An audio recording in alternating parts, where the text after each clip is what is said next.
ડભોઈ તાલુકાના ફરતીકુઈ અને હાંસાપુરા રેલવે ફાટક નંબર 33 ઘરનાળાનો છેલ્લા 3 મહિનાથી કામગીરી શરૂ કરવામાં આવી છે, જે કોન્ટ્રાક્ટર દ્વારા ધીમી ગતિથી કામ ચાલતું હોય, જેને લઈને હાંસાપુરા ગામના લોકો પરેશાન થઈ ગયા છે અને જે ડાયવર્ઝન આપેલું છે ફુવાવી અને અંબાવ ગામ પાસે ડાયવર્ઝન આપેલું છે, જે 12 કિલોમીટર ફરીને ગ્રામજનોને જવું પડે છે. મહિલાને ડિલિવરી કે દવાખાનાનો દર્દીઓ માટે ઇમરજન્સી હોય તો 108 પણ ફરીને આવતા હોય છે. પ્રજાજનો સમય અને પૈસા સાથે તકલીફનો સામનો કરવો પડે છે. એક તરફ રેલવે તંત્ર દ્વારા ફાટક મુકસુ ગુજરાત નંબર 1 બનાવવાનું હોય, જેને લઈને ઠેર ઠેર ફાટકો હોય ત્યાં ઘરનાળાની કામગીરી ચાલુ કરવામાં આવી છે.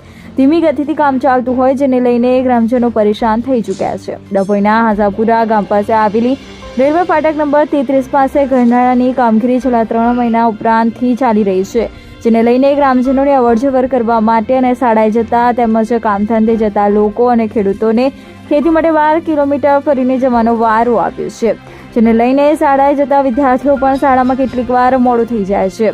રેલવે તંત્ર દ્વારા વહેલી તકે આ કામગીરી પૂરી કરવામાં આવે તેવી હાંસાપુરા ગામના લોકોની માંગ ઉઠવા પામી છે. ત્યારે લોકોને મુશ્કેલીનો સામનો કરવો પડે છે. ત્યારે આ કામગીરી ક્યાં સુધી ચાલશે, ક્યાં સુધી ગ્રામજનોને મુશ્કેલીનો સામનો કરવો પડશે. ટેકનોલોજીના જમાનામાં પણ મંથર ગતિથી કામ ચાલતું હોય, જેને લઈને કોન્ટ્રાક્ટર સામે ગ્રામજનોમાં રોષ જોવા મળી રહ્યો છે.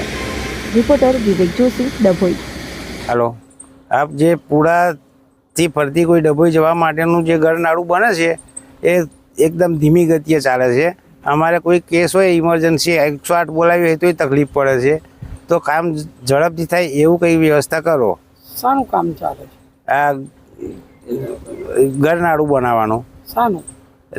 રેલવેની નીચે આવવા જવા માટે વાહન વ્યવહારનું. તો કઈ હોય તો કઈ રેન ફરીને જાઓ છો? અમારે આમ થુવાવી જવું પડે કે આ બાજુ વસઈ ફરવું પડે. કેટલા કિલોમીટર થાય?